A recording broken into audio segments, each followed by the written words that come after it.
Nu tai visus su sezono pradžioje pasiilgo, tai jau atidarėt. Kas per orėlį, saulėlį, šveit, debesioką, neveina, šilta. A nepamiršot, ką važiuot per žėjimą? Nes aš tai dabar persėdavau ant strytą iš po Ispanijos, aš nesuprantu, kaip tas motociklas veik. Man toks mažiuliuks dabar atrodo, kaip su žaislininku, ko važinėčiaus.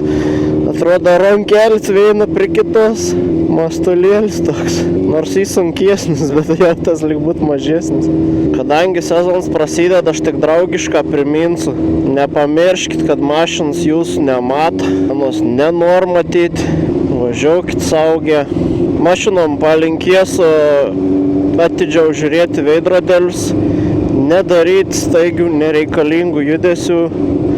Žinau, kad daugam bent jau iš mano aplinkos kils klausimus, o tai ko geriau daryti, kai motociklininkas parvažiaujant, ar duot kelią, ar pasitraukti į vieną šoną, ar į kitą šoną. Geriausia, nedarykit nieką.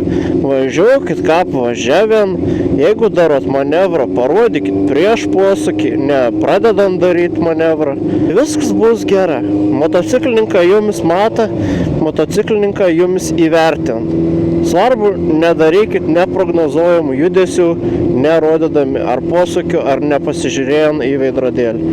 Ir viskas bus gerai. Ir jūs būsit saugus, ir mes būsim saugus. Apie ką aš ir kalbu.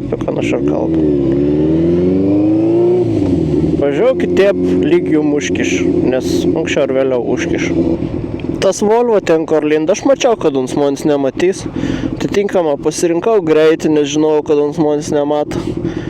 Ir aš tada nepyks, kad uns žmonės nematė. Prisiimu saugaus sezoną, tiek mašinom, tiek motociklam. Susimojausiam gal kur nors keliai.